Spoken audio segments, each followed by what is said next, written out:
حضرت زکریا علیہ نبینا علیہ الصلوۃ والسلام اللہ کریم نے ان کو نبوت کے شرف سے نوازا تھا، مگر ان کے یہاں کوئی اولاد نہیں تھی اور بالکل اب ضعیف ہو گئے تھے، کمزور ہو گئے تھے اور کافی طویل عمر بھی ہو گئی تھی۔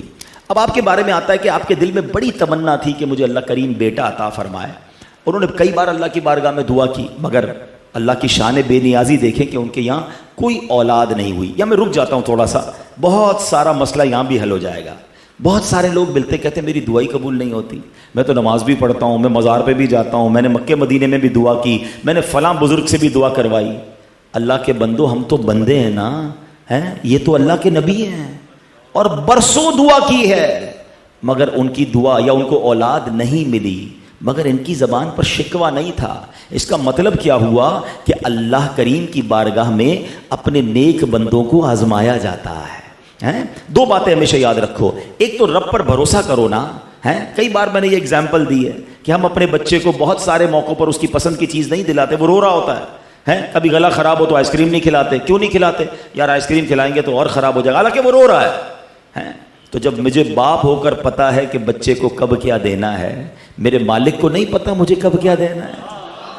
اگر وہ نہیں دے رہا، میں رو رہا ہوں وہ نہیں دے رہا، تو بھروسہ کرو نا کہ یہی میرے حق میں بہتر ہے، یہ مل تو جائے گا مگر بگڑ جاؤں گا، تباہ نہ ہو جاؤں، میرے لیے خامی نہ ہو کہیں اس میں۔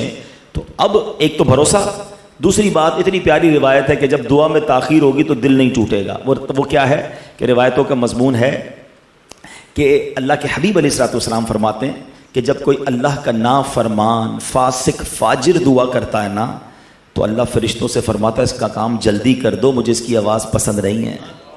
اور جب اللہ کا کوئی پیارا دعا کرتا ہے نا، تو اللہ فرشتوں سے فرماتا ہے اس کا کام نہ کرنا، اس کو اور مانگنے دو، مجھے اس کا مانگنا پسند آ رہا ہے۔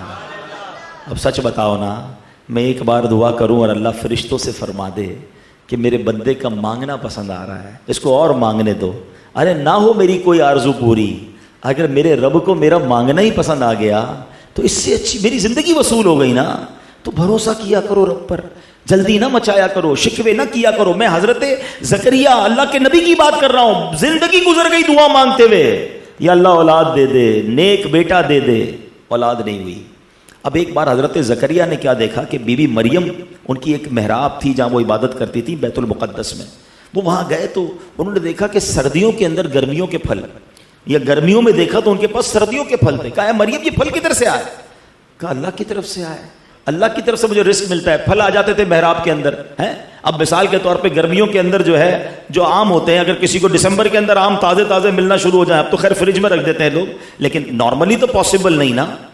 اب حضرت زکریا نے کیا شاندار استدلال کیا، کیا خوبصورت نتیجہ نکالا کہ مریم کے پاس اس محراب میں بے موسم کے پھل آ رہے ہیں، تو میرا بھی موسم اولاد کا تو نکل گیا ہے، عمر تو بہت بڑھ گئی ہے، لیکن اگر اسی محراب میں جا کے میں بھی اللہ سے دعا کروں تو کیا معلوم اللہ مجھے بے موسم میں بیٹا عطا فرما دے۔ اب آپ چلے گئے اس محراب میں، اگین ٹرائی ٹو انڈرسٹینڈ میں جو سوال، یہ پورا واقعہ قرآن میں سورہ مریم میں موجود ہے۔ آپ اس کو، میرا مشورہ ہے سورہ آل عمران میں، معاف کیجیے گا، سورہ آل عمران کی آیت نمبر 37 تا 41، لوگ کہتے ہیں نا ریفرنس دیا کرو، تو یہ آیتیں پڑھ لیجئے گا اور اس کی تفسیر بھی پڑھ لیجئے گا۔ عجائب القرآن غرائب القرآن کتاب میں اس واقعے کو بڑا تفصیل سے بیان کیا انہوں نے، عبد المصطفیٰ اعظمی صاحب نے۔ تو بہرحال آپ محراب میں چلے گئے اور وہاں جا کے آپ نے دعا کی، اللہ اکبر، اللہ کریم سے دعا کیا کہ اے اللہ تو بے موسم کے پھل دینے پر قادر ہے، میری عمر بھی بڑھ گئی ہے، موسم تو نہیں بچا اولاد کا، اے اللہ تو مجھے اولاد عطا فرما دے۔ اللہ پاک نے کیا کرم فرمایا، حضرت زکریا کو اس بڑھاپے میں بیٹے کی خوشخبری بھی عطا فرمائی، اور خود رب نے بیٹے کا نام بھی عطا فرمایا، نام یحییٰ رکھا، اور اس بچے کو بھی نبی بنا دیا۔ اگین دعا کہاں کی؟ محراب میں۔ اچھا، دو تین مسئلے حل ہو گئے ہیں، ایک مسئلہ حل نہیں ہوا اس ایک واقعے سے۔ پہلا مسئلہ تو حل کیا ہوا کہ دعا میں گھبرانا نہیں ہے، تاخیر ہو جائے تو اللہ پر بھروسہ رکھنا ہے۔ دوسرا مسئلہ یہ حل ہوا کہ حضرت مریم کون ہے؟ ولیہ ہیں۔ بے موسم کے پھل آنا کیا ہے؟ کرامت ہے نا، تو کرامت کا ثبوت مل گیا قرآن سے ہیں۔ اچھا اب آ جاؤ، حضرت زکریا تو اللہ کے نبی ہیں، کہیں سے بھی دعا کر لیتے۔ لوگ کہتے ہیں نا بھائی کیا ضرورت ہے مزار شریف پہ جا کے دعا مانگنے کی، کیا ضرورت ہے فلاں مقام پر جا کے دعا مانگ، اللہ تو سب جگہ سے سنتا ہے۔ ارے بھائی میں زیادہ جانتا ہوں، آپ زیادہ جانتے ہیں، اللہ کے نبی زیادہ جانتے ہیں۔ حضرت زکریا نے ساری زندگی دعا کی تھی، مگر جس محراب میں بی بی مریم نے عبادت کی، زکریا نے کہا ادھر جا کے دعا کروں گا اللہ قبول فرما لے گا۔ قرآن بتا رہا ہے کہ جہاں اللہ والے عبادت کریں ادھر جا کے دعا مانگو، اللہ وہ دعا قبول فرماتا ہے۔ اب میرا سوال یہ ہے، جہاں اللہ والے دعا کریں عبادت کریں ادھر جا کر میں دعا کروں تو دعا قبول ہوتی ہے، جس مزار میں اللہ والے موجود ہوں ان کے قدموں میں کھڑے ہو کے دعا کروں تو دعا کیوں نہ قبول ہوگی؟ ہو گیا مسئلہ سارٹ آؤٹ؟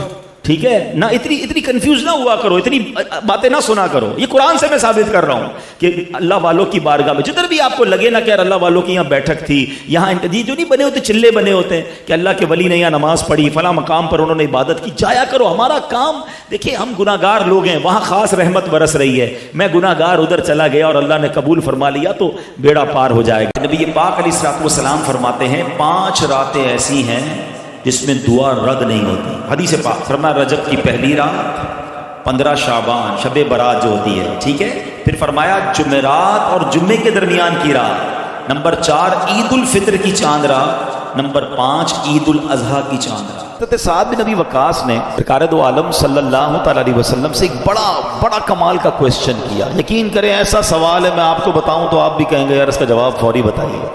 سوال کیا تھا؟ وہ کہتے ہیں یا رسول اللہ صلی اللہ تعالی علیہ وسلم آپ دعا فرمائے اللہ سے، اللہ تعالیٰ مجھے مستجاب الدعوات کر دے۔ What is the meaning of مستجاب الدعوات؟ یعنی بندہ جو دعا کرے اس کی دعا قبول ہو جائے۔ اب مجھے بتاؤ یہ کتنا بڑا انعام ہے؟ اگر یہ ہم میں سے کسی کو مل جائے تو سارے مسئلے حل ہو گئے نا۔ پرابلم ہوگی، بیماری ہوگی، قرضہ ہوگا، واٹ ایور پرابلم، میں نے دعا کرنی ہے اور مسئلہ حل ہو جانا ہے۔ سبحان اللہ، مستجاب الدعوات۔ پیارے آقا علیہ الصلوۃ والسلام نے کتنا پیارا جواب دیا، کوئی بہت لمبا چوڑا جواب نہیں دیا۔ نبی پاک نے یہ نہیں فرمایا سعد اتنے روزے رکھو، اتنی نمازیں پڑھو، اتنے سجدے کرو، اتنے صدقے دو، اتنا لمبا مجاہدہ کرو پھر جا کے تم مستجاب الدعوات بنو گے۔ نہیں، ون لائنر آنسر فرام رسول اللہ صلی اللہ علیہ وسلم۔ آپ فرماتے ہیں اے سعد اپنی خوراک پاک کر لو، مستجاب الدعوات ہو جاؤ گے۔ بس یہ فارمولا آج سیکھ جائیے، مسئلے حل ہو گئے نا۔ میں کیوں جاؤں گا کسی اور سے دعا کرانے جب خود ہی مستجاب الدعوات بن جاؤں؟ تو اپنی غذا پاکیزہ کرنی ہے، اپنی کمائی پاکیزہ کریں، اپنا کھانا پاکیزہ کریں، اپنے لقمے پاکیزہ کریں۔